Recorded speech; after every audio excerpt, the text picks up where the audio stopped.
جس قوم کو تاریخ میں کوئی دلچسپی نہ ہو ان کے حافظے کمزور اور مزاج جذباتی ہوتے ہیں۔ یہی وجہ ہے کہ وہ اپنے لیڈر کے چناؤ میں دھوکہ کھا جاتے ہیں۔ السلام علیکم، امید کرتا ہوں آپ سب خیر خیریت سے ہوں گے۔ سلطان صلاح الدین ایوبی نے فرمایا تھا، جس حکمران سے تمہارے ملک دشمن خوفزدہ ہوں اور اندر کے غدار پریشان ہوں تو سمجھ لیں وہ تمہارے ملک کا بہترین حکمران ہے۔ سلطان صلاح الدین ایوبی کا جاسوسی کا نظام پوری دنیا کی جنگی تاریخ میں ایک مثال ہے۔ سلطان صلاح الدین ایوبی نے فرمایا تھا، اگر تم دشمن کا ایک جاسوس پکڑ کر مار دو تو سمجھو تم نے دشمن کے 1000 جنگجو مار دیے۔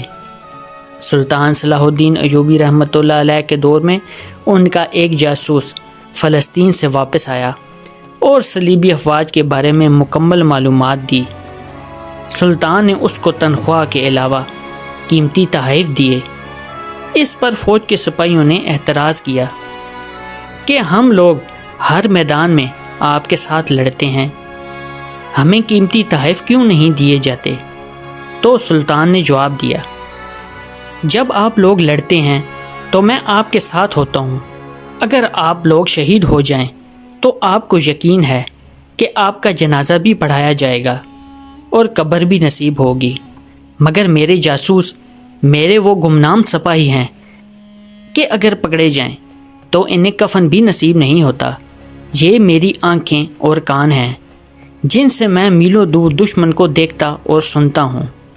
اگر یہ چاہیں تو اپنے ایمان کا سودا کر کے میرے لیے شکست کا باعث بن سکتے ہیں، مگر وطن سے دور دشمن کے اندر رہ کر یہ لوگ اپنا ایمان نہیں بیچتے اور محمد صلی اللہ علیہ وآلہ وسلم کے دین کے لیے اپنی جان ہر وقت ہتھیلی پر رکھتے ہیں، اس لیے یہ تم سے زیادہ انعام کے مستحق ہیں۔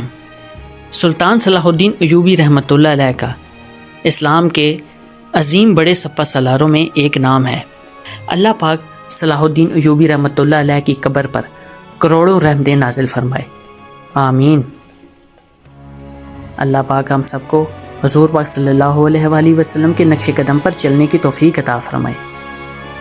اگلی ویڈیو آنے تک کے لیے اجازت دیں، دعاؤں میں یاد رکھیے گا۔ اللہ پاک آپ کا حامی و ناصر ہو۔